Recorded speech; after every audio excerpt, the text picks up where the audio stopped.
নমস্কার দর্শক বন্ধুরা, প্রত্যেককে স্বাগত রূপচাহি চ্যানেলের আরও একটি নতুন ভিডিওতে।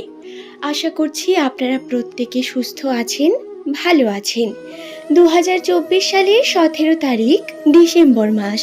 এই ডিসেম্বর মাসের 17 তারিখ যেই দিন পৌষ মাসের আবার 1 তারিখ। এই পয়লা পৌষ বা 17ই ডিসেম্বর এস নামের মানুষদের রাশিচক্রে কোন কোন বিষয় অবস্থান করছে, বছরের শেষ কিছু মুহূর্ত এস নামের মানুষদের সঙ্গে কোন কোন ঘটনার সম্ভাবনা রয়েছে, রাশিচক্রের পরিবর্তন পজিটিভ না নেগেটিভ, তাদের অর্থভাগ্য, লটারি ভাগ্য এবং তাদের সম্পর্কের দিক থেকে যে সমস্ত সমস্যা, মতবিরোধ, উন্নতির যে দিকগুলি রয়েছে সেই নিয়ে আজকের এই ভিডিওতে আমি আপনাদের বিস্তারিত জানিয়ে দেব। সুতরাং অনুরোধ করব ভিডিওটি শেষ পর্যন্ত মনোযোগ সহকারে দেখুন। ভিডিওটি দেখে যদি আপনার ভালো লাগে একটি লাইক করবেন, চ্যানেলটিকে সাবস্ক্রাইব করে নেবেন এমনই ভিডিও প্রতিনিয়ত পাওয়ার জন্য। এবং সুপ্রিয় দর্শক বন্ধুরা, আপনাদের জানিয়ে রাখি, আমার বলা সমস্ত কথা জ্যোতিষশাস্ত্রের উপর নির্ভরশীল। জ্যোতিষশাস্ত্র এবং অ্যাস্ট্রোলজির গণনা থেকে যেই বিষয় নামের প্রথম লেটার থেকে পাওয়া সম্ভব, আমি আপনাদের সেই বিষয়গুলি জানাবো। পয়লা পৌষ 17 তারিখ ডিসেম্বর মাসে এস নামের মানুষদের সঙ্গে বেশ কিছু শুভ এবং অশুভ ঘটনার সম্ভাবনা রয়েছে। তারা তাদের জীবনে প্রচুর পরিমাণ উন্নতির সুযোগ পাবেন, কিন্তু আপনাকে সেই সুযোগকে কাজেও লাগাতে হবে। কী কী দিক থেকে আসুন সেই সম্পর্কে বিস্তারিত জেনে নিই। সাধারণ ক্ষেত্রে আমরা যেটা দেখি, এস নামের মানুষেরা তারা প্রকৃতপক্ষে কর্মঠ প্রকৃতির ব্যক্তি হয়ে থাকেন। যদি কোনো বিষয়ে এরা একবার জেদ ধরেন, জেদ যদি নিশ্চিত করেন যে এই কার্যটি তারা করবেনই করবেন, তাহলে তাদের সেই কর্মে সফলতা পাওয়া থেকে কোনো ব্যক্তি আটকাতে পারবে না। এস নামের ব্যক্তিরা জেদি প্রকৃতির ব্যক্তি হয়ে থাকেন।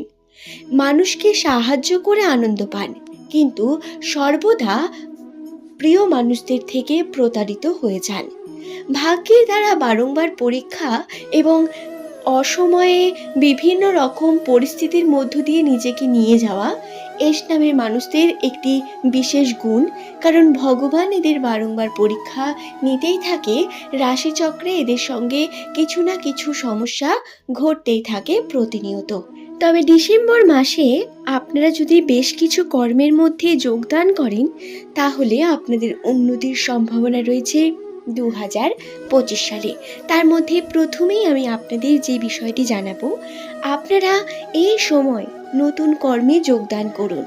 হ্যাঁ, প্রত্যেক আমার এস নামের ব্যক্তিকে বলবো, আপনারা চেষ্টা করুন নতুন কোনো কর্মকে শুরু করার, নতুন কোনো দিক থেকে কর্মের মধ্যে উন্নতি করার। ব্যবসার ক্ষেত্রে যুক্ত হতে পারেন, এমনকি চাকরির দিক থেকেও শুভ যোগ বর্তমান। আপনারা এই সময় যে নতুন কর্মে যুক্ত হবেন, সেই কর্মে সফলতার পরিমাণ 100% বেড়ে যাবে এবং এতে আপনারা খুব তাড়াতাড়ি সাকসেসও পেয়ে যাবেন। সুতরাং নতুন কর্মে যোগদানের জন্য একটি বিশেষ সুযোগ রয়েছে। আপনারা অবশ্যই এই সময়টিকে কাজে লাগিয়ে চেষ্টা করুন নিজের জীবনে উন্নতির। দ্বিতীয়ত, যারা প্রতিনিয়ত আমার চ্যানেলের ভিডিও দেখেন, আমি তাদের আগে জানিয়েছিলাম আপনাদের রাশিতে শনির প্রভাব বর্তমান। হ্যাঁ, যার কারণে বারংবার সম্পর্কে সমস্যা এবং জীবনের মধ্যে সমস্যা আসতে থাকছে, চেয়েও আপনারা ভালো থাকতে পারছেন না। এটার জন্য আপনাদের এই 17 তারিখ বা পয়লা পৌষ আপনাদের একটু দান করতে হবে। হ্যাঁ বন্ধুরা, আপনাদের গৃহে যদি কোনো ভিক্ষুক আসে, তাকে খাবার খেতে দিন, গৃহে বসে খাওয়ান এবং তাকে দান করুন আপনার গৃহে থাকা কোনো সামগ্রীকে। দেখুন, এতে আপনার উন্নতি হবে। আপনি দান করতে পারেন কিছু পয়সা, দান করতে পারেন কালো তিল, দান করতে পারেন আপনার গৃহের চাল, কিন্তু সন্ধ্যার পরে আপনি এই জিনিসগুলো দান করতে পারবেন না। এই বিষয়টিও কিন্তু খেয়াল রাখবেন। এবং যদি আপনারা এই দান কর্মটি করেন, তাহলে কিন্তু তার প্রভাব, অর্থাৎ শনিদেবের যে খারাপ প্রভাব, তা থেকে অনেকটা রেহাই পাবেন। তৃতীয়ত যে বিষয়টি আমি আপনাদের জানাবো, মানসিক সুস্থতার জন্য আপনাদের এই সময় প্রচুর পরিমাণ কর্মের মধ্যে যুক্ত হতে হবে। হ্যাঁ, যারা মানসিকভাবে প্রচণ্ড ভেঙে পড়ছেন বা প্রতিনিয়ত স্যাক্রিফাইস করে যাচ্ছেন, তাদের বলি আপনাদের কর্মের সঙ্গে যুক্ত হতে হবে এবং গৃহের মধ্যে বাড়ির মানুষদের সঙ্গে যদি কোনো রকম মতবিরোধ ঘটে, তাকে চেষ্টা করতে হবে এড়িয়ে যাওয়ার। এবং অবশ্যই আপনাদের একটি শুভ দিক আসতে শুরু করেছে, তাই আপনাকে শুভ কর্মও করতে হবে। আপনাদের রাশিতে যে খারাপ প্রভাবটি বর্তমান, সেটি হলো সম্পর্কের দিকে। সম্পর্কের দিকে কিন্তু কোনোভাবেই আপনি সুস্থতা অনুভব করবেন না। মানসিকভাবে মানসিক চাপ চলতে থাকবে, মানসিকভাবে একটা প্রেশার কাজ করবে, কর্মক্ষেত্রেও আপনার প্রেশার বৃদ্ধি পাবে এবং আপনি যদি ঝামেলার মধ্যে জড়িয়ে পড়েন, তাহলে কিন্তু আপনি আবারও সমস্যার মধ্যে পড়বেন বারংবার।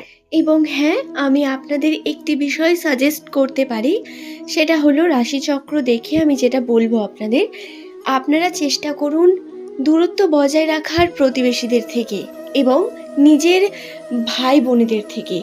নিজের ভাই বোন অর্থাৎ যারা আপনার একদম নিজের, আমি তাদের কথা বলছি না, তবে যারা আপনার পিস্তুত মাস্তুত এরকম ভাই আছে, কাজিন, তাদের থেকে একটু দূরত্ব বজায় রাখুন। না হলে সমস্যার মুখে পড়বেন, তাদের দ্বারা আপনি অপমানিত বোধ হতে পারেন। এই বিষয়টিও কিন্তু দেখার বিষয়, যেটি কিন্তু আপনাদের মনে রাখতে হবে। আরও যে বিষয়টি, এস নামের মানুষদের রাশিতে বর্তমান গুড নিউজ পাওয়ার সম্ভাবনা রয়েছে। হ্যাঁ বন্ধুরা, আপনাদের রাশিতে বিবাহের শুভ যোগ খুব সুন্দরভাবে বর্তমান। বিবাহের জন্য আপনারা প্রস্তুতি নিতে পারেন, বিবাহের শুভ যোগ রয়েছে এবং সঠিক লাইফ পার্টনার পাওয়ারও শুভ যোগ বর্তমান। এই যে 17 তারিখ, এই যে তারিখটি, এই দিনে আপনাদের যে কার্যটি করলে আপনারা উন্নতি লাভ করতে পারবেন, তার মধ্যে প্রথমত আপনারা নতুন কর্মের সঙ্গে যুক্ত হন, নতুন কর্ম করুন, চেষ্টা করুন কর্মের মধ্যে উন্নতি নিয়ে আসার। এবং লটারি ভাগ্যের কথা যদি বলি, তাহলে লটারির ক্ষেত্রে আপনাদের যাদের জ্ঞান রয়েছে শেয়ার মার্কেটে ইনভেস্টমেন্টের জন্য, তারা কিন্তু অবশ্যই ইনভেস্ট করতে পারেন। এই সময় আর্থিক উন্নতির একটা বিশেষ দিক বর্তমান। আপনারা ইনভেস্ট করলে আপনাদের ইনভেস্টের সঠিক ফল পাবেন। তবে আমি প্রত্যেকবারেই এই বিষয়টি বলি যে কোনো রকম বড় কোনো ইনভেস্ট করার প্রয়োজন নেই। আপনি যদি এই ব্যাপারে জ্ঞান রাখেন, ছোট ছোট ইনভেস্ট করে নিজের ভাগ্যকে পরীক্ষা করুন, তারপরে বড় অ্যামাউন্ট নেবেন। সমস্ত ব্যাপারেই আপনাদের জন্য গুরুত্বপূর্ণ। আজ এই পর্যন্তই, ভিডিওটি এখানেই শেষ করব। ধন্যবাদ।